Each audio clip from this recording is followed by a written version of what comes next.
My name is Larissa. I'm 34 years old, a risk assessment director in Manhattan, and for the last 8 years, I have served as the invisible scaffolding holding up a family that treats me like an unpaid servant. In my office on 23rd Street, I calculate the cost of failure for firms worth billions. I am paid to see the cracks before the foundation crumbles. Yet, for over 3 decades, I failed to see the rot in my own home. My parents, Lawson and Indira, see my competence not as a virtue, but as a utility. A faucet they can turn on whenever their lifestyle requires a refill. It was 3:14 p.m. on Tuesday, December 23rd. The air inside the Westport Whole Foods smelled of organic floor wax and the frantic metallic hum of high-end consumerism. My shopping cart was a heavy, lumbering beast, overflowing with $800 worth of specialty items. Artisanal cheeses, truffle oils, and the centerpiece, 3 massive cuts of A5 Wagyu beef. None of it was for my house. It was for my mother's legendary Christmas Eve dinner. My phone had been vibrating in my pocket for an hour with follow-up texts from my sister Avon, reminding me not to forget the specific brand of gray sea salt she preferred for her infused butter. I remember the weight of the cart feeling symbolic. I was the one pushing it, the one who would tap my card at the register, and the one who would eventually be told where to sit at the far end of the table. The fatigue wasn't just in my legs, it was a bone-deep marrow weariness. I had closed a $10 million deal at 9 a.m., and sat through 3 global conference calls before driving 40 miles to fulfill a grocery list that arrived via a group chat titled Family Traditions. Then, the world tilted. The bright fluorescent lights above the produce section suddenly stretched into long, blinding white needles. The scent of the rotisserie chickens nearby became a sickening, oily cloud. I reached for the handle of the cart to steady myself, but my fingers felt like lead. My knees hit the polished linoleum with a dull thud that I felt in my teeth. I watched a glass jar of expensive olive oil roll off the lower shelf of my cart and shatter inches from my face. The scent of iron, bitter and sharp, filled my nose as my vision tunneled into a single, dark point. A young store clerk, maybe 19, rushed into my field of vision. His sneakers were worn at the toes. "Ma'am, can you hear me?" I tried to tell him I just needed a moment, but my tongue wouldn't cooperate. He found my phone in my hand, still unlocked from Avon's last text. He did what any decent person would do. He hit the contact labeled Mom. The clerk initiated a FaceTime call by mistake. The screen flickered to life, and I saw my mother, Indira, sitting in her sunroom in Westport. She was holding a crystal glass of Chardonnay, the afternoon light catching the gold in her bracelet, a birthday gift I had paid for 3 years ago. "Larissa," she sighed, not even looking at the camera yet. "I hope you found the sea salt. Avon is very particular about the—" "Ma'am," the clerk interrupted, his voice trembling. "Your daughter just collapsed at Whole Foods. I'm calling an EMT. She's unconscious." My mother finally looked at the screen. She didn't gasp. She didn't spill her wine. She leaned back, a familiar mask of weary disappointment settling over her features. "Larissa? Oh, for heaven's sake. Tell her to stop the theatrics. She's been exhausted for 3 years just to get attention. It's Christmas Eve, for God's sake. We have people coming over." "Ma'am, she's on the floor. She's not moving," the clerk insisted, looking down at me with more horror than the woman who gave birth to me. "She'll wake up the moment she realizes no one is clapping," Indira said, her voice like a thin sheet of ice. "Don't call me again. I'm in the middle of a tea party. Just make sure she paid for the Wagyu before she leaves. It's on the belt." The call ended with a sharp, digital chirp.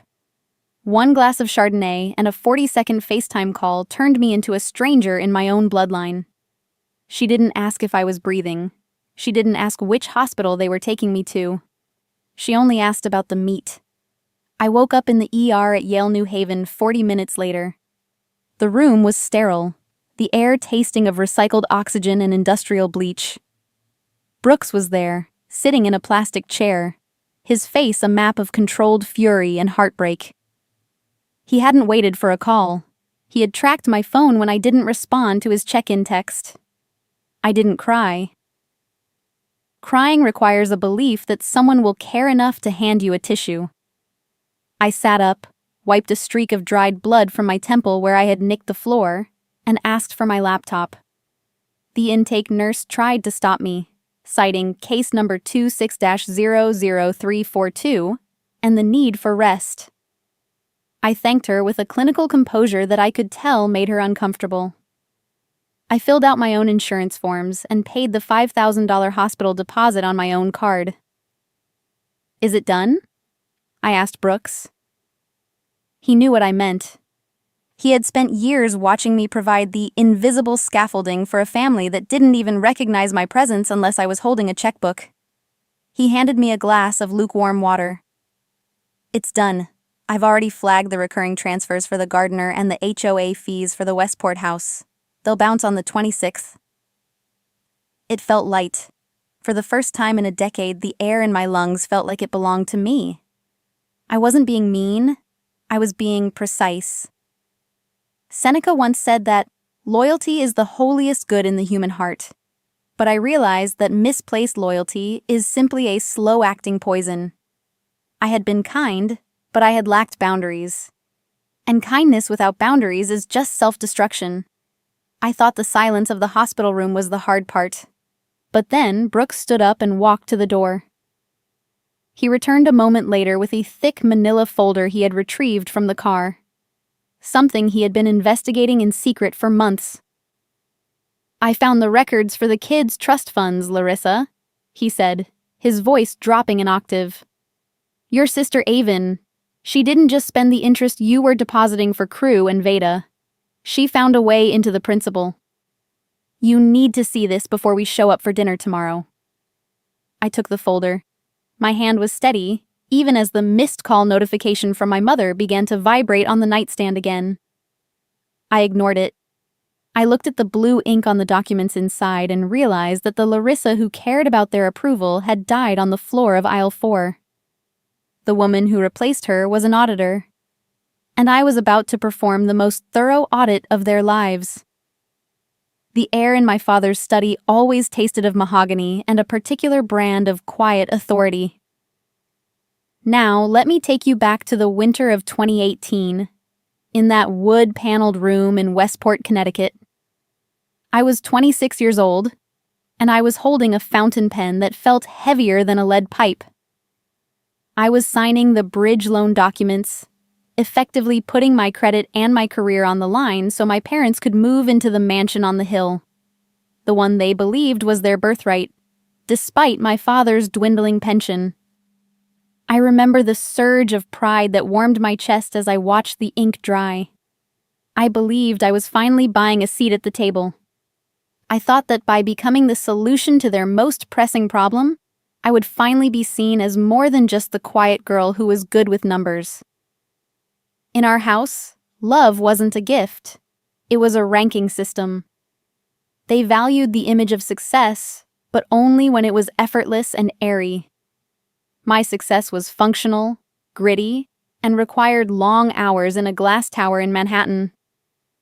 Avon's success was ethereal. She was an artist who hadn't sold a canvas in 3 years, yet her every whim was treated like a royal decree. Avon was the dream they wanted to inhabit. I was the reality that paid the taxes. She was celebrated. I was managed. The pattern of my dismissal was woven into the mundane details of our lives. In May 2015, I graduated with my MBA from Columbia. I had worked 2 jobs to cover the gap in my scholarship, sleeping 4 hours a night for 2 years. On graduation day, my parents arrived 45 minutes late. They missed my name being called and my walk across the stage because Avon had experienced a creative block that morning and needed a long, therapeutic breakfast at a cafe in Brooklyn. At the celebratory dinner, which I paid for, the conversation never touched on my honors or my job offer at the investment firm. Instead, we spent 2 hours discussing Avon's upcoming spiritual awakening trip to Bali. That night, my mother posted a 20-photo album on Facebook titled, "Avon's Journey Begins." I appeared in the very last photo, a blurry figure in a cap and gown in the background, labeled, "Larissa finally finished school. Now she can help the family more." I swallowed the bitterness. I told myself it was because I was strong. I was the one with the broad shoulders. Avon was delicate. She needed the sunlight. I was the roots. Roots are supposed to stay in the dark, buried in the dirt, so the flower can bloom. I convinced myself that their reliance on me was a form of respect. I mistook their exploitation for trust. A year later, when I was 24, I underwent minor surgery to remove a painful ovarian cyst. I woke up alone in the recovery room. No flowers, no phone calls. When I finally reached my father, he didn't ask about the pain or the 4-inch incision in my abdomen. His voice was clinical, a judge delivering a routine ruling. "Larissa, make sure your insurance covers the entirety of this," Lawson said. "We can't afford a spike in the family premiums right now, and Avon's gallery venture is in a precarious spot. You're the stable one. It's your job to be the safety net, not the one falling into it." "I have it handled, Dad," I replied, my voice raspy from the intubation. "Good," he said, and the line went dead. The manila folder Brooks handed me in the Yale New Haven ER was the physical evidence of how far that safety net had been stretched. Inside, the documents were cold under my fingertips. There was a claim from a high-end plastic surgery clinic on the Upper East Side from 6 months ago. $12,000 for a rhinoplasty and chin augmentation. The patient name on the file was mine. The insurance information was mine. I looked at the insurance waiver. The signature at the bottom was a clumsy, hurried imitation of my own. I could see Avon's flourish in the way the L looped. She hadn't just stolen my money. She had stolen my identity to cover her vanity. Indira had intercepted the bills at the Westport house, using my emergency fund, the one I had set up for their retirement health crises, to pay the remaining balance that the insurance wouldn't cover. Avon didn't just want my support. She wanted to consume my life to enhance her own. She had literalized our family dynamic. She got the beauty, and I got the bill. I looked at Brooks. He was watching me with a steady, quiet empathy that made the cold floor of the ER feel a little less distant. I didn't cry. I didn't scream. I simply turned the page and looked at the next document. The favoritism I had endured for 30 years wasn't just a lack of love. It was a calculated heist. The upcoming Christmas dinner was the only place left for the reckoning. They were expecting the Wagyu. They were expecting the sea salt. They were expecting the functional daughter to arrive and quietly ensure the lights stayed on while they toasted to Avon's ethereal grace. But they didn't know that the roots were tired of the dark. And when the roots stop drinking, the flower dies. In the late autumn of 2024, the temperature in my family's house shifted. For years, the air had been brittle and frostbitten, but suddenly, the sun began to peek through. My mother, Indira, started calling me every Tuesday afternoon. She didn't ask about the mortgage or the rising cost of heating the Westport mansion. Instead, she asked if Crue's cough had cleared up or if Veda liked her new ballet slippers. She started ending her texts with heart emojis. At the country club, she would lean in toward her friends while I was within earshot and say, "Larissa is the rock of this family. I don't know what we'd do without her." It was a deceptive warmth. I know the mechanics of a temperature swing now, but at the time, I was starving. I had spent 30 years outside in the cold, and I walked toward her fire without questioning who was providing the fuel. I thought the winter of our distance was finally over. I thought she was finally seeing me. Because I was desperate for that validation, I became an open book. During those Tuesday calls, I told her everything. I shared my year-end bonus projections, my savings goals for the kids' college funds, and the details of the $10 million merger I was navigating. It felt like connection. It felt like I was finally earning the right to be a daughter. I didn't notice that Indira was listening with the clinical focus of an auditor. She would ask small, soft questions. When exactly does that bonus hit your account, dear? Is the credit limit on that black card really as high as they say? Just in case your father has an emergency, I want to know what our options are. She memorized the name of my accountant. She noted the dates of my business trips. I was feeding her a campaign of information, and I didn't realize I was providing the ammunition for my own exploitation. The first direct request came on a rainy Thursday in November. My father, Lawson, called me from his private line. His voice was thick with a calculated vulnerability. He had a dental emergency, he said.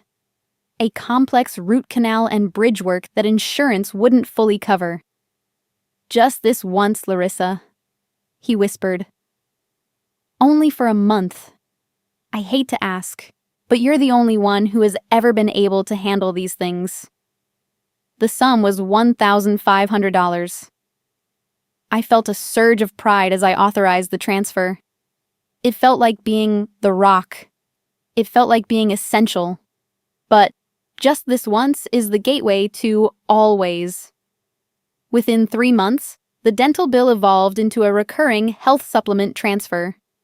Then came the property tax shortfall. Then the HOA fees for the mansion. The transition from a voluntary gift to a mandatory obligation was so subtle I barely felt the collar tighten. I began to normalize the parasitic drain. I even started anticipating their needs. I set up the automatic transfers in my banking app so I wouldn't have to hear the practiced guilt in their voices if the money arrived a day late. I was training myself to be their ATM, convincing myself that as long as the accounts were balanced, the peace in the family would remain. The paradox was that the more I gave, the less I was respected. One evening, I had to cancel a family brunch because a high-stakes deal required my presence at the office until midnight. Indira's response was a sharp digital lash. "You're so obsessed with money, Larissa," she wrote. "You've lost sight of real family values. You could learn something from Avon about what it means to actually be present for the people who love you." I sat in my glass office in Manhattan, looking at the notification, while my banking app showed the $3,000 I had just transferred to cover Avon's unforeseen business debt. The irony was a physical weight in my chest. I was the one funding the family values she claimed I lacked. The discovery that finally broke the spell happened by accident in the autumn of 2025. A colleague was visiting from London and needed a short-term rental near Norwalk. I opened the Airbnb app to help him find a place and saw a familiar listing. It was the studio apartment I had bought 3 years ago. I had intended it as a retirement hobby space for my parents, a place for my father to keep his books, and for my mother to paint.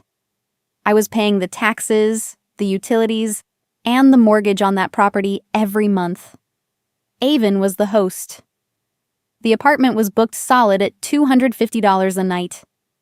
The reviews were glowing, praising the charming blonde host, who provided wonderful local tips and artisan gift baskets. Avon was pocketing nearly $4,000 a month in tax-free cash while she sat at our family dinners and cried to me about her inability to afford organic groceries for her children. That night, I opened a hidden Excel file on my private drive, the one Brooks had been begging me to keep.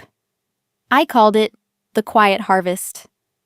I began to populate the cells with the cold, hard numbers of the last 8 years. Column A, date. Column B, amount. Column C, the lie. Column D, the truth. I traced the medical emergencies that were actually Avon's designer handbags. I logged the mortgage gaps that coincided with my father's new country club memberships. When I reached the bottom right cell and hit the auto-sum button, the number flashed in a harsh, neon red. $127,412. 8 years of being The Rock had cost me a house in Maine and the entirety of my children's early college funds. I had handed them the keys to my life. I had given them every detail of my career and my finances, thinking I was buying a seat at their table. I didn't know I was just buying the table they were going to use to keep me and my children on the floor. The memory of my father at the previous Thanksgiving surfaced, his voice booming as he raised a toast. "You're so lucky, Larissa," Lawson had said, his eyes glittering with a predatory warmth. "You're rich enough that $5,000 doesn't mean anything to you.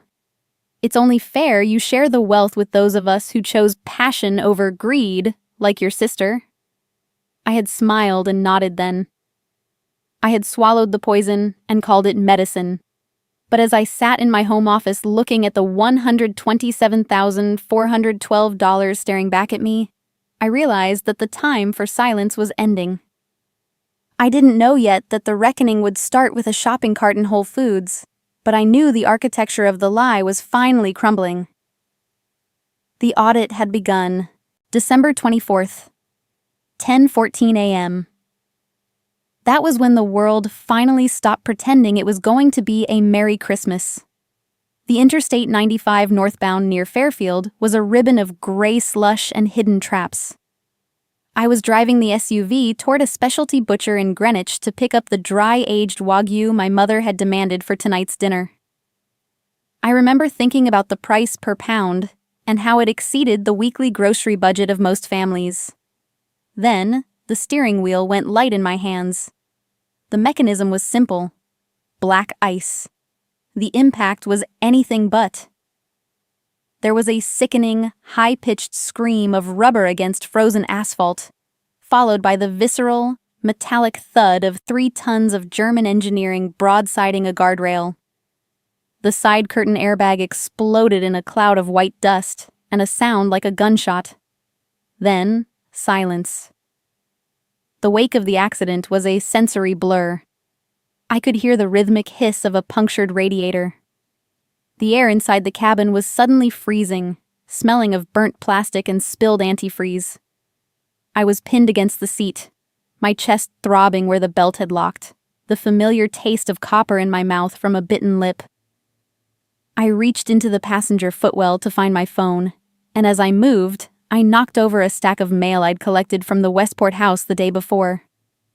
One envelope slid across the floor mats, landing face up near the brake pedal. It was heavy, cream-colored stationery with the Saks Fifth Avenue logo. My eyes focused on the transparent window. It wasn't addressed to me. It was a final collection notice for a delinquent account totaling $8,400. The name on the bill was Crew Lawson Brooks. My son. My 4-year-old son had a credit file at a luxury department store. The physical shock of the crash was instantly replaced by a cold, hollow sensation in my gut that felt far more permanent than bruised ribs. The betrayal was no longer just an abstract feeling. It was a line item on a debt collector's ledger. I checked the dashboard clock. 10:45 a.m. The countdown had begun. Crew and Veda were at a holiday half-day program that ended at 11:30 a.m. Brooks was stuck on an Amtrak train from Manhattan, delayed by a frozen switch. I was 15 miles away, trapped in a vehicle that was rapidly becoming an icebox, with a head that wouldn't stop spinning. I opened the Family Traditions group chat. My fingers were shaking, but my prose remained clinical. Larissa, 10:48 a.m. Mom, Dad, I've been in a serious accident on a 95. The car is totaled. I'm waiting for an EMT. I need someone to pick up Crew and Veda from school at 11:30. Brooks is stuck on the train. Please, it's 5 minutes from your house. I watched the read receipts appear instantly. Avon, 10:49 a.m. Ugh, again? You always find a way to make today about you. We're in the middle of a full-body wrap and spa session. I literally have mud on my face, Larissa. I can't leave. Indira, 10:50 a.m. Larissa, we have 12 guests coming for the Wagyu dinner in 6 hours. I'm in my bathrobe with the caterer.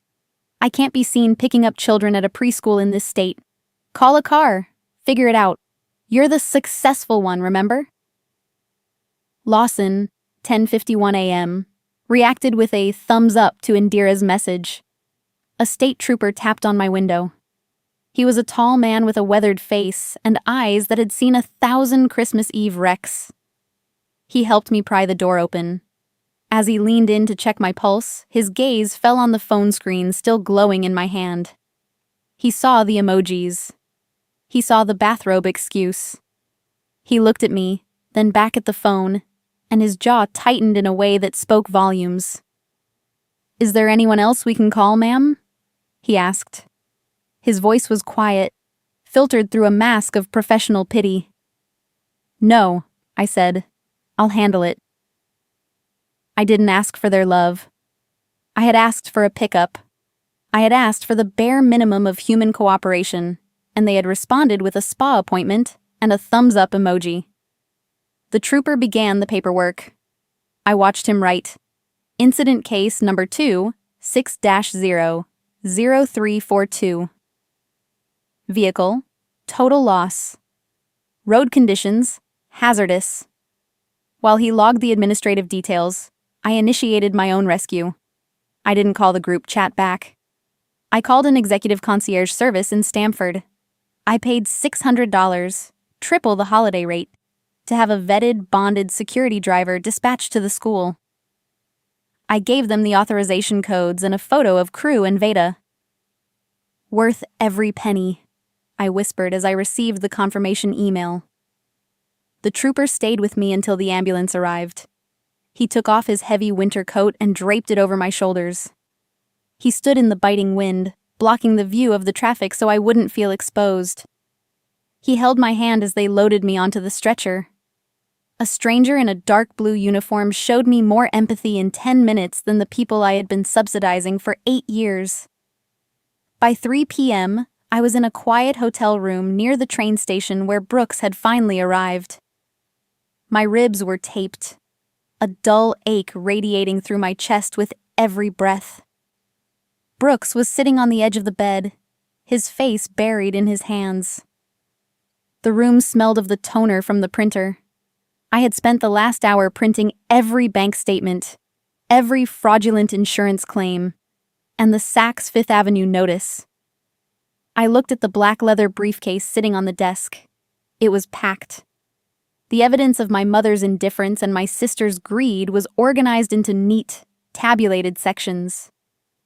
I thought about the Wagyu still sitting in the wreckage of my SUV on a tow lot somewhere. They were still expecting that steak. They were still expecting the convenient daughter to show up and serve it. I closed my eyes and leaned back against the headboard. Marcus Aurelius wrote that the best revenge is to be unlike him who performed the injury. I wasn't going to scream. I wasn't going to beg for an apology that would never be sincere. I was simply going to move the pieces on the board until they realized the game was over. Strangers showed up to pull me from the wreckage. My family only showed up to make sure I'd still be bringing the steak.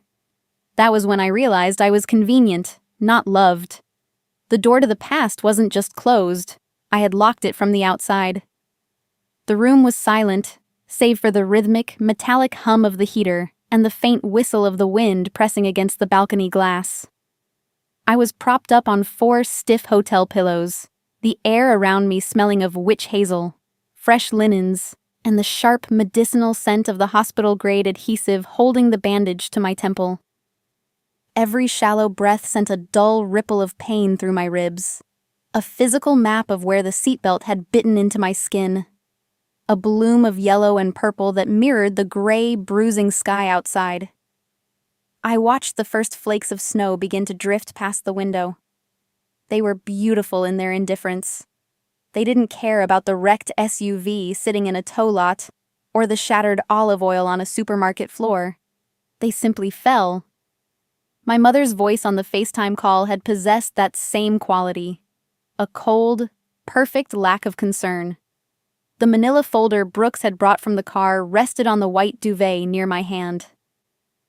The final collection notice for my son's fraudulent debts sat on top, the Saks Fifth Avenue logo mocking the quiet of the room. I looked at it for a long time. There are moments when the fog of sentimentality finally burns off, leaving only the sharp, jagged edges of the truth. Keep paying, or stop bleeding. I reached for my laptop on the nightstand. My fingers were stiff, but my mind was a clinical machine, stripping away the daughter to reveal the auditor. I was no longer a safety net. I was an architect inspecting a foundation that had been hollowed out by termites. I opened the Thorn Lawson Trust portal. The blue-white glow of the screen illuminated the list of recurring payments and direct debits I had maintained for 8 years. Seeing them now, laid out in a column, they didn't look like acts of love. They looked like a set of leeches, bloated and rhythmic and hungry. I didn't hesitate. I worked through the list with the cold precision of a surgeon performing a necessary amputation. Cancel recurring payment number 1. The landscaping and pool maintenance contract for the Westport mansion. Terminate direct debit number 2. Avon's monthly creative consultant stipend. Suspend autopay number 3. The lease on my father's Cadillac. Revoke access number 4. My mother's secondary authorized user card. I took a sip of cold black coffee, my hand barely trembling. I didn't close the primary escrow account for the mortgage yet. That required a different kind of timing. I went into the scheduled wire transfers and set the cancellation for exactly 8:15 p.m. tomorrow night. Right in the middle of the Christmas dinner. I changed the passwords on my personal accounts, enabled biometric locks, and activated two-factor authentication. I muted the family group chat. The silence that followed was immediate and profound. There was no lightning bolt, no dramatic music, just a series of confirmation boxes on a screen. Yet, with every click, the weight I had carried since 2018 felt an ounce lighter. It wasn't revenge. It was a rebalancing of the books. A soft knock at the door broke my concentration. Brooks entered, carrying 2 paper bags and a heavy, vacuum-sealed cooler. He looked at the laptop, then at me. "The kids are in the room next door," he said quietly. "Vance is eating room service grilled cheese, and Lark is watching cartoons. They're safe, Larissa." He placed the cooler on the hotel desk. He had gone back to the tow lot. Despite the twisted metal and the shattered glass, he had retrieved the $800 Wagyu A5. It sat there, a slab of marbled fat and muscle, the very thing my mother valued more than my life. "How are you?" "Honestly?" Brooks asked, leaning against the dresser. "Better," I said, my voice steady. "For the first time in years, I know exactly what everyone is worth." I reached into my bag and pulled out a sealed envelope. It was my formal report to the board of the Thorne estate. For a year, I had used my position to shield my family from an internal audit, smoothing over the irregularities caused by my father's spending and Avon's loans. I had been a conspirator in my own devaluing. I looked at the envelope, then slid it back into the bag. "Not yet," I murmured. "I want them to have their dinner first. I want them to taste every bite of that Wagyu before the bill arrives." Brooks nodded, a shadow of a smile touching his lips. He understood the quiet power of a professional who has been pushed too far. He brought me a fresh cup of tea, and for a moment, we just sat in the stillness. I thought about the fallout that was coming. They would notice the lack of funds in their accounts long before they noticed my absence at their side. They had trained themselves to love my balance sheet, not my breath. Epictetus once said that it's not what happens to you, but how you react to it that matters. My reaction was no longer an emotional plea for a love they weren't capable of giving. It was a strategic withdrawal of resources.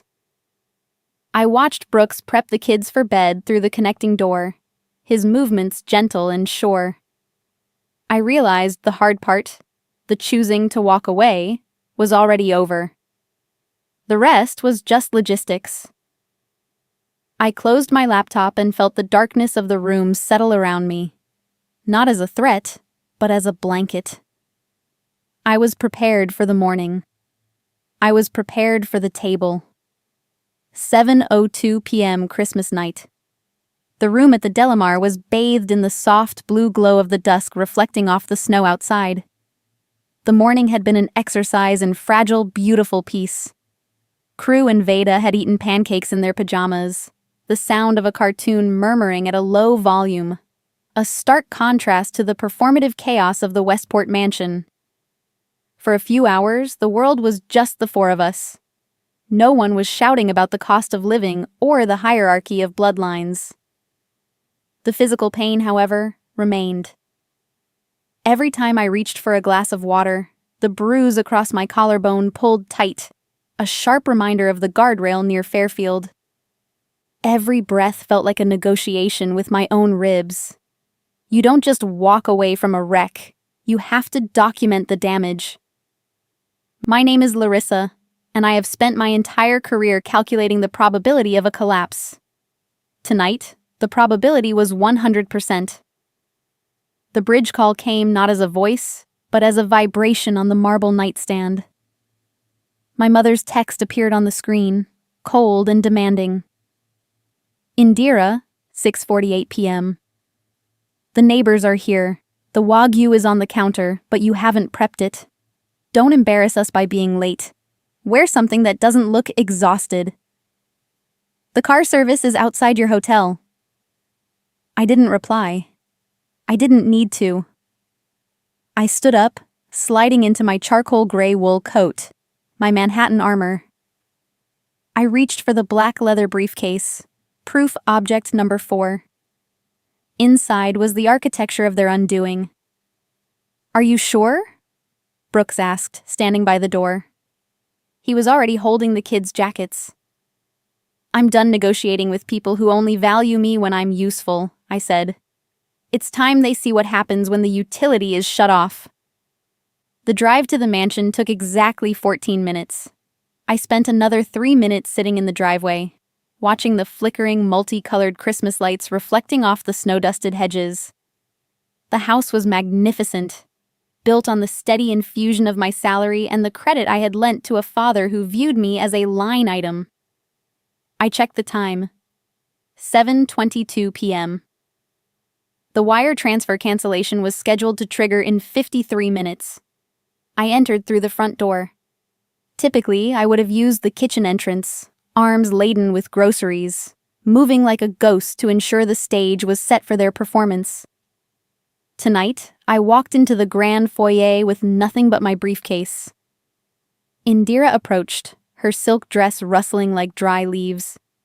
She had a glass of wine in one hand and reached for my briefcase with the other, assuming it held the appetizers.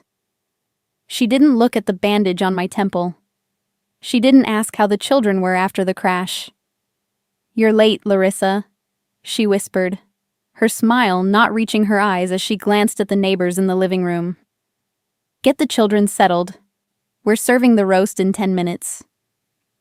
The children are settled, Mrs. Lawson, I said. The use of her formal name made her hand falter. The wine in her glass shivered. I walked past her into the dining room. The table was an altar to old money. 12 place settings, heirloom silver and crystal that caught the light of the chandelier. Avon's children, Lumen and Hollis, sat at the center, glowing in the candlelight like tiny royals. My children, Crew and Veda, were directed to the far end, near the swinging door of the kitchen. Indira began to serve. I watched the carving knife, the same silver-plated blade my grandmother had passed down. She sliced the A5 Wagyu I had paid for, the fat glistening, the meat a perfect marbled pink. She placed the prime cuts on Lumen and Hollis's plates. Then, she reached Crew and Veda. She didn't carve a new slice. Instead, she reached for a side platter. A collection of cold, gray trimmings. The mothua and charred crusts from the end of the roast. Wagyu is for the children who are part of the legacy, Larissa, Indira said, her voice loud enough for the neighbors to hear, yet pitched with a terrifying sweetness. Yours can have the scraps. They need to learn early that not everyone gets the prime cut. It's about preparing them for the reality of their position. I felt Crew's small hand tighten on my skirt. Veda looked at the gray pile on her plate, her eyes wide and silent. The air in the room seemed to vanish. Legacy? I asked, my voice a steady, low hum that cut through the clink of silverware. Lawson slammed his hand onto the table, the silver jumping. They need to know their place, Larissa. Being a director in the city doesn't change the rank in this house. You are the support. Your children are the leftovers. That is the order of things. Don't ruin Christmas with your sensitivity. A total, measured silence followed. I looked at my father. I didn't see the judge who had terrified me as a child. I saw a man living in a museum he couldn't afford to heat. Confucius once said, "Before you embark on a journey of revenge, dig 2 graves." But I wasn't digging graves. I was just closing a bank account. I reached into the briefcase and pulled out a single sheet of paper, the wire transfer cancellation notice. I didn't throw it. I slid it across the mahogany table toward Lawson. It came to a rest right next to his wine glass. "That is the order of things, Lawson," I said. The blue light of the chandelier reflected off his eyes as he picked up the paper. I watched his face turn the color of ash. His hand, still clutching the carving knife, began to shake.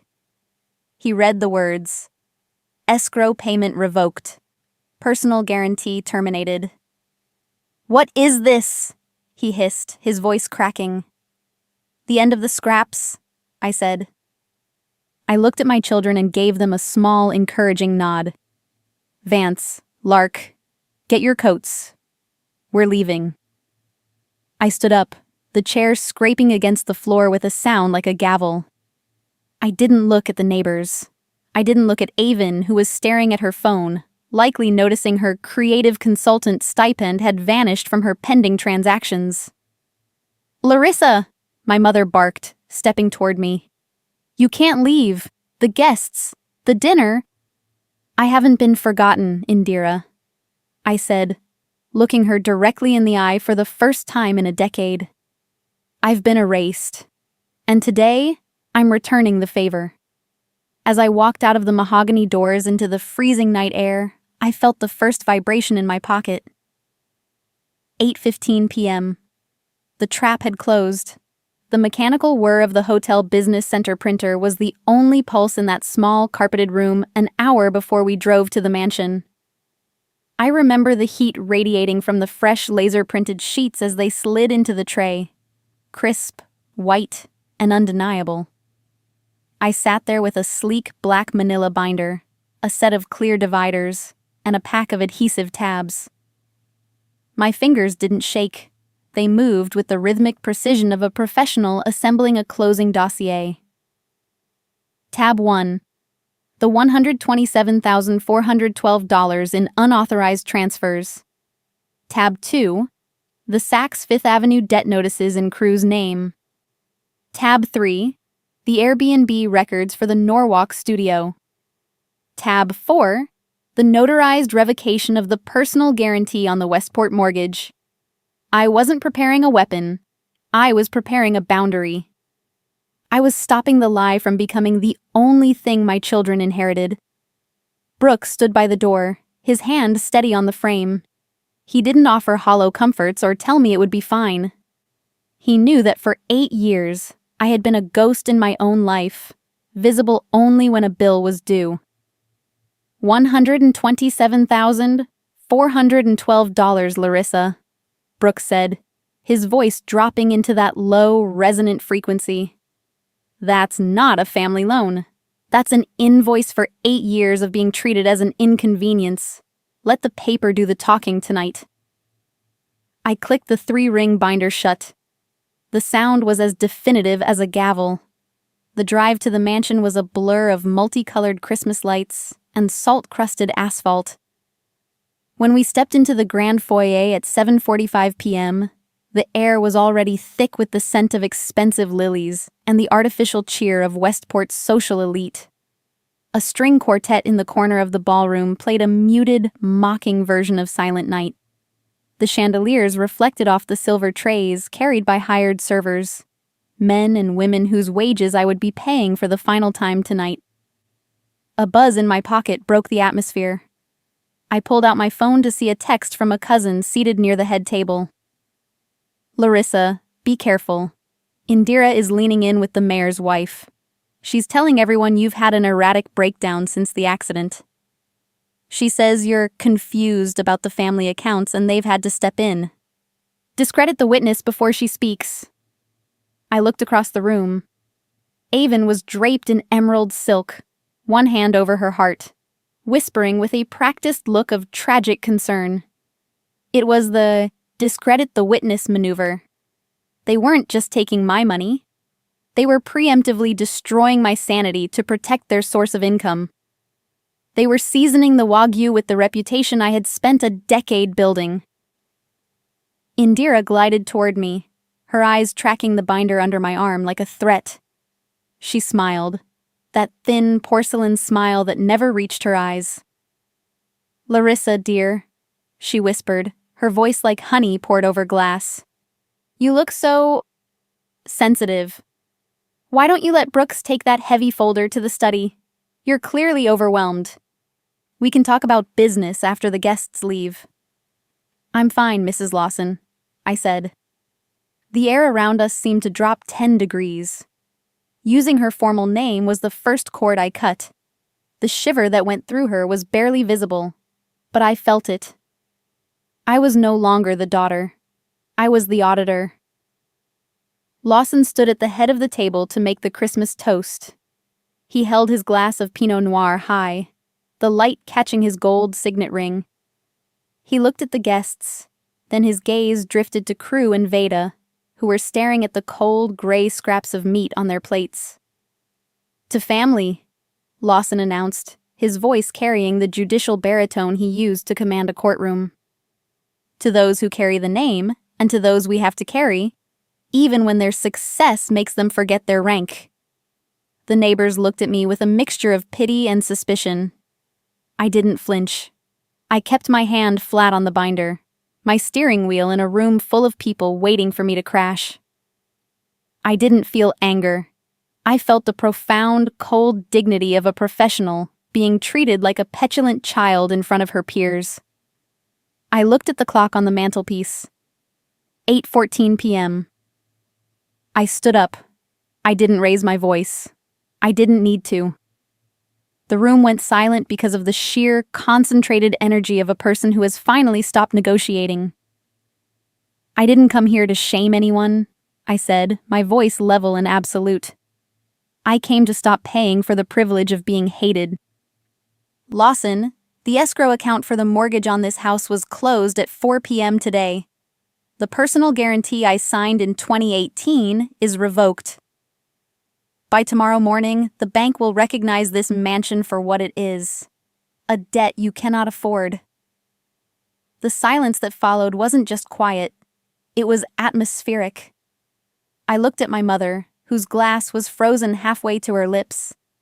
I looked at Avon, whose tragic mask was already melting into raw panic.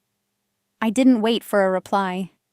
There was no need for a debate when the facts had already been filed. "Crew, Veda, get your coats," I said. We walked out of the mahogany doors without another word. The freezing night air hit my face like a benediction. I buckled Crew into his seat, my heart finally beating in time with my own life. 3 minutes later, at 8:18 p.m., the silence of the car was shattered. Simultaneously, the phones inside the mansion, and the one sitting in my center console erupted with the same frantic vibration. It was the automated bank alert for a revoked guarantee. Lawson's name flashed on my screen, then Indira's. Then a frantic, screaming voicemail from Avon began to play through the car's speakers. "Larissa, what have you done? The security system is flagging the account. The bank is calling. Larissa, answer me." I watched the flickering lights of the mansion shrink in the rearview mirror. They didn't call when I was bleeding in an ambulance. They called when the house started to disappear. The Westport Country Club was a sea of black silk and polished marble on New Year's Eve. The air inside the ballroom was heavy with the scent of expensive lilies and the sharp, effervescent sting of vintage champagne. Crystal chandeliers threw fractured diamonds of light across a crowd that lived for the performance of stability. My father, Lawson, stood at the center of the dance floor, his tuxedo tailored to hide the fact that he was aging, his laughter a booming, judicial resonance that suggested he still owned the ground he stood upon. Brooks and I stayed near the terrace doors. I held a single glass of sparkling water, my hand steady, my wool coat draped over the back of a chair. I wasn't there to celebrate. I was there to witness the physics of a vacuum. What happens when the source of energy is removed and the space collapses in on itself? From 10 feet away, I watched Indira. She was holding court with a group of Westport's most influential socialites, her lace handkerchief dabbing at her eyes with practiced grace. "It's been a tragedy, really," Indira sighed, her voice pitched just loud enough to carry to the neighboring tables. "Larissa's accident. It did something to her mind.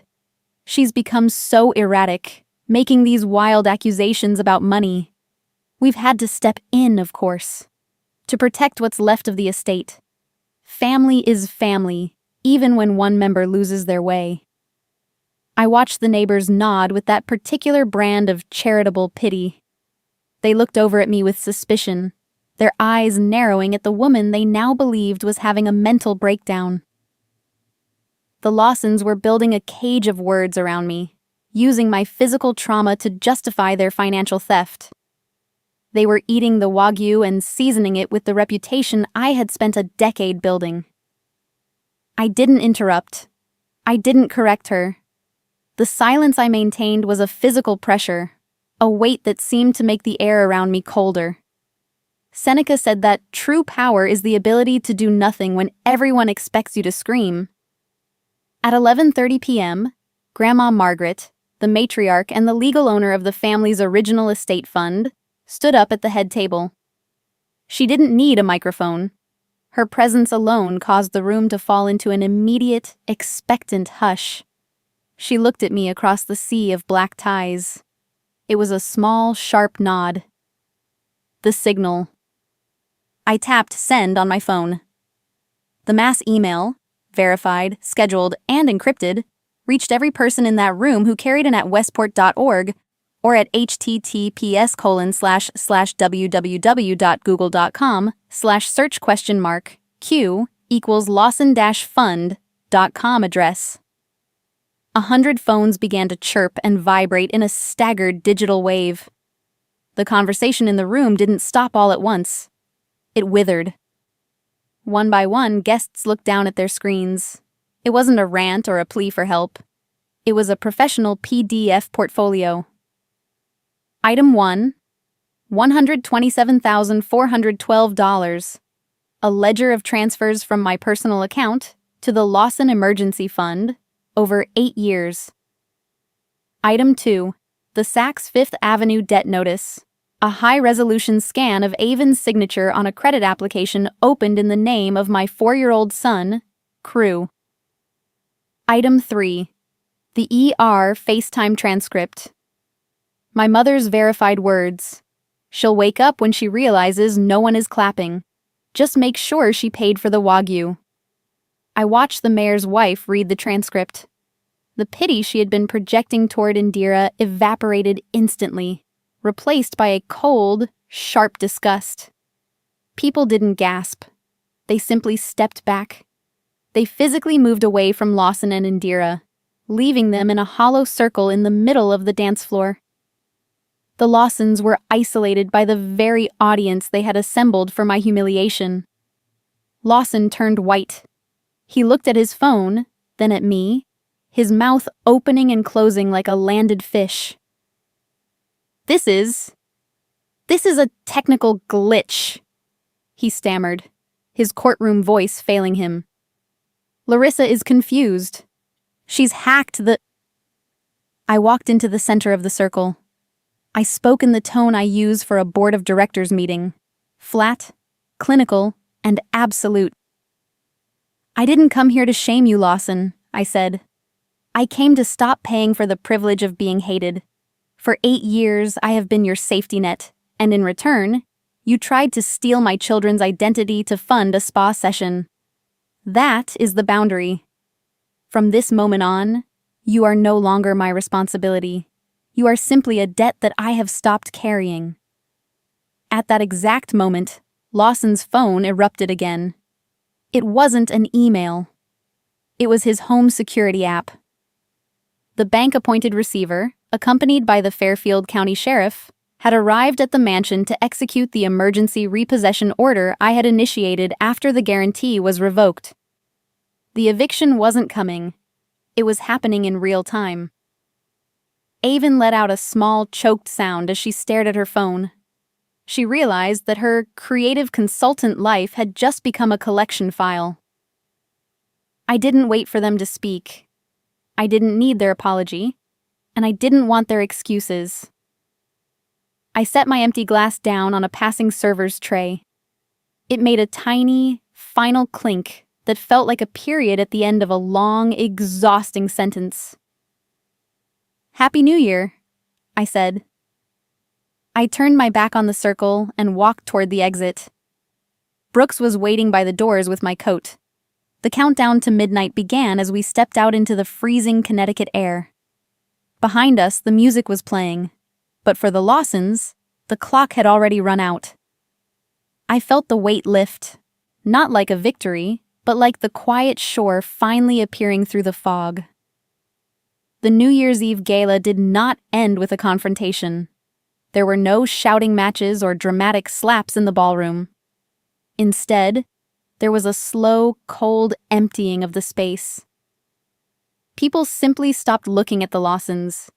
The music continued to play, but the social oxygen had been sucked out of the room. I remember the drive away from the country club. Brooks was steady at the wheel.